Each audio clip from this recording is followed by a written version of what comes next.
ಆತ್ಮೀಯ ಬಂಧುಗಳೇ, ಶ್ರೀಮದ್ ಭಗವದ್ಗೀತೆ ತತ್ವ ವಿವೇಚನೆ ಟೀಕಾ ಅಧ್ಯಾಯ 3 ಕರ್ಮಯೋಗ.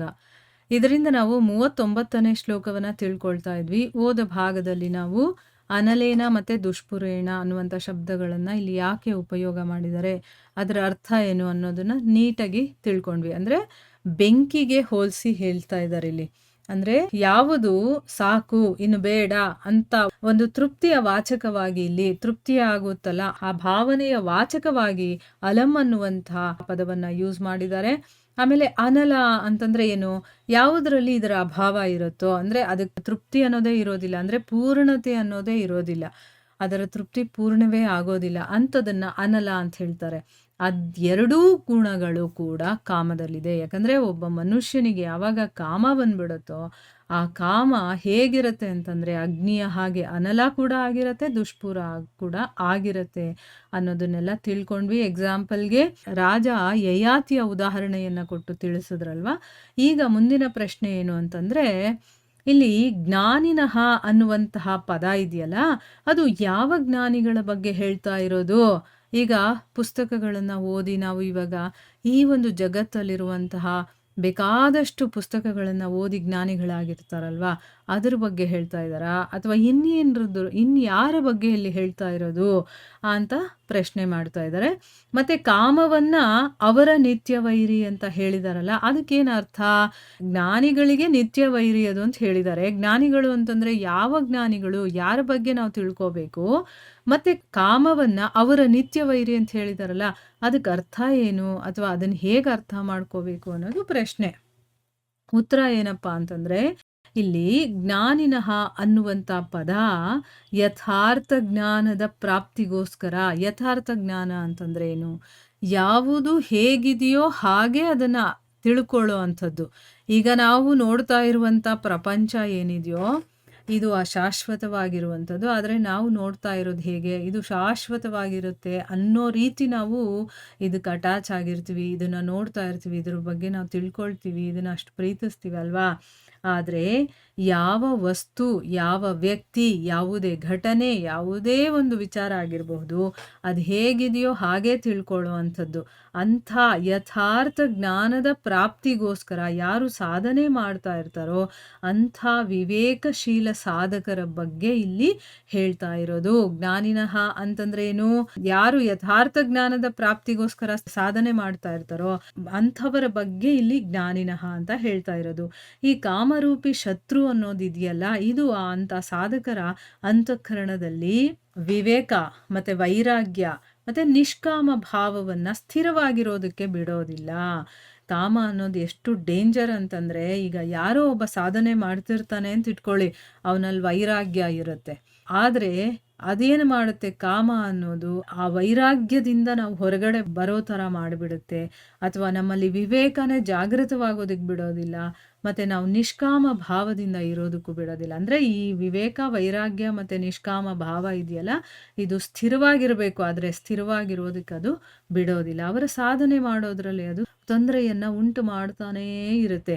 ಈ ಕಾರಣದಿಂದಾನೇ ಇದನ್ನ ಜ್ಞಾನಿಗಳ ನಿತ್ಯ ವೈರಿ ಅಂತ ಹೇಳಿರೋದು.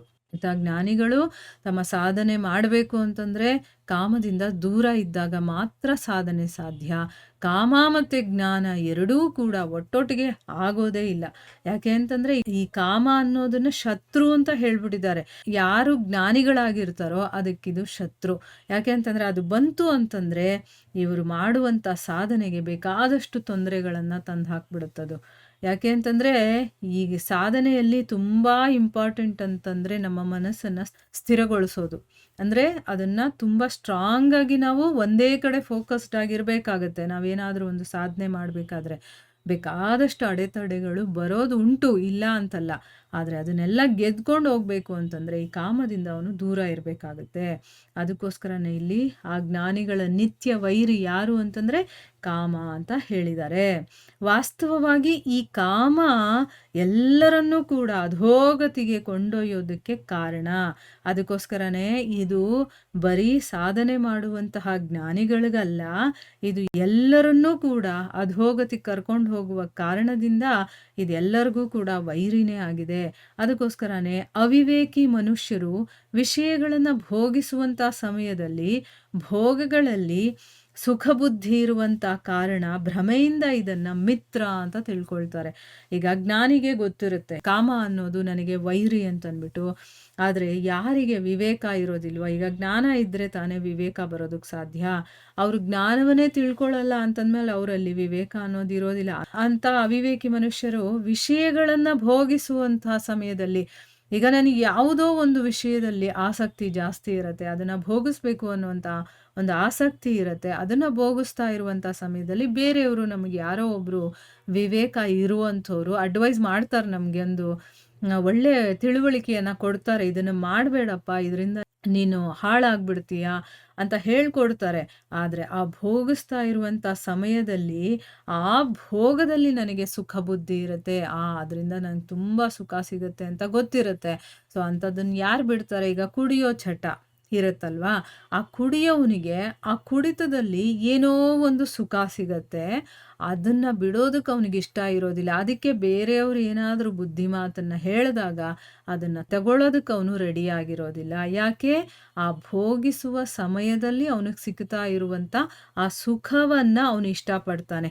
ಆ ಸುಖ ಇರುವ ಕಾರಣದಿಂದ ಅವನೇನು ಮಾಡ್ತಾನೆ? ಭ್ರಮೆಯಿಂದ ಅದನ್ನು ಮಿತ್ರ ಅಂತ ತಿಳ್ಕೊಳ್ತಾನೆ. ಈಗ ನಾವು ಕಾಮವನ್ನ ಮಿತ್ರ ಅಂತ ತಿಳ್ಕೊಳ್ತೀವಿ. ಚೆನ್ನಾಗಿ ಕುಡಿಬೇಕು, ಚೆನ್ನಾಗಿ ತಿನ್ಬೇಕು, ಎಂಜಾಯ್ ಮಾಡಬೇಕಪ್ಪ, ಅಷ್ಟೇ ಇರೋದು ಲೈಫು ಅಂತ ಬೇಕಾದಷ್ಟು ಜನ ಹೇಳೋದನ್ನು ನಾವು ಕೂಡ ಕೇಳಿದ್ದೀವಿ ಅಲ್ವಾ? ಯಾಕೆ? ಆ ಒಂದು ಭೋಗದಲ್ಲಿ ಅವ್ರಿಗೆ ಆಸಕ್ತಿ ಇದೆ, ಅದರಿಂದ ಏನೋ ಒಂದು ಸುಖ ಸಿಗ್ತಾ ಇದೆ ಅಂತ ಅವರು ಭ್ರಮೆಯಲ್ಲಿರ್ತಾರೆ. ಆ ಭ್ರಮೆ ಕಾರಣದಿಂದ ಅವರು ಆ ಕಾಮವನ್ನ ಮಿತ್ರ ಅಂತ ತಿಳ್ಕೊಳ್ತಾರೆ. ಆದರೆ ಯಾರು ಜ್ಞಾನಿಗಳಾಗಿರ್ತಾರೋ ಅವರಿಗೆ ವಿವೇಕ ಇರುತ್ತೆ, ಯಾವುದು ಸರಿ ಯಾವುದು ತಪ್ಪು ಅನ್ನೋ ಒಂದು ವಿವೇಚನೆ ಅವರಲ್ಲಿ ಇರುತ್ತೆ. ಆ ಒಂದು ಕೆಪಾಸಿಟಿ ಅವರಲ್ಲಿ ಇರುತ್ತೆ, ಇದು ಸರಿ ಇದು ತಪ್ಪು ಅಂತ ಜಡ್ಜ್ ಮಾಡುವಷ್ಟು ಅವರಲ್ಲಿ ಬುದ್ಧಿ ಇರುತ್ತೆ. ಅದಕ್ಕೋಸ್ಕರ ಅವ್ರು ಏನು ಮಾಡ್ತಾರೆ?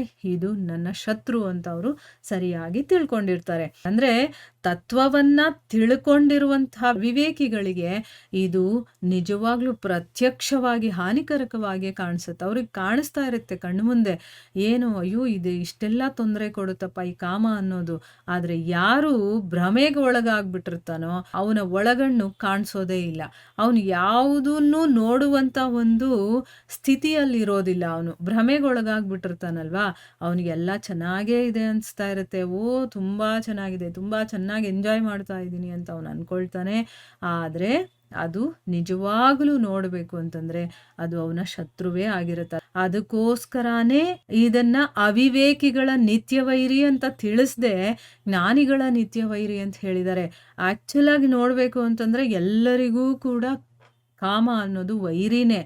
ಆದರೆ ಅವನು ಭ್ರಮೆಯಲ್ಲಿರೋದ್ರಿಂದ ಅದನ್ನ ಸುಖ ಅಂತಾನೆ ತಿಳ್ಕೊಂಡಿರ್ತಾನೆ, ಮತ್ತು ಇದು ನನ್ನ ಮಿತ್ರ ಅಂತಾನೆ ತಿಳ್ಕೊಂಡಿರ್ತಾನೆ. ಆದರೆ ಯಾರು ಜ್ಞಾನಿ ಆಗಿರ್ತಾನೋ, ಯಾರು ತತ್ವವನ್ನು ತಿಳ್ಕೊಂಡಿರ್ತಾನೋ ಅಂಥ ವಿವೇಕಿ ಅದನ್ನು ಪ್ರತ್ಯಕ್ಷವಾಗಿ ನೋಡ್ತಾ ಇರ್ತಾನೆ, ಇದು ಎಷ್ಟು ಡೇಂಜರಪ್ಪ ಅಂತಂದ್ಬಿಟ್ಟು. ಅದಕ್ಕೋಸ್ಕರ ಇಲ್ಲಿ ಅವಿವೇಕಿಗಳಿಗೆ ಅದು ನಿತ್ಯವೈರಿ ಅಂತ ತಿಳಿಸ್ದೆ ಜ್ಞಾನಿಗಳಿಗೆ ನಿತ್ಯವೈರಿ ಅಂತ ಹೇಳಿದ್ದಾರೆ. ಈಗ ಇದು ನಮಗೆ ಕ್ಲಿಯರ್ ಆಗಿ ಅರ್ಥ ಆಗಿದೆ ಅಂತ ನಾನು ತಿಳ್ಕೊಂಡಿದ್ದೀನಿ. ಇಲ್ಲಿಗೆ ನಾವು ನಿಲ್ಲಿಸೋಣ. ಹರೇ ಕೃಷ್ಣ.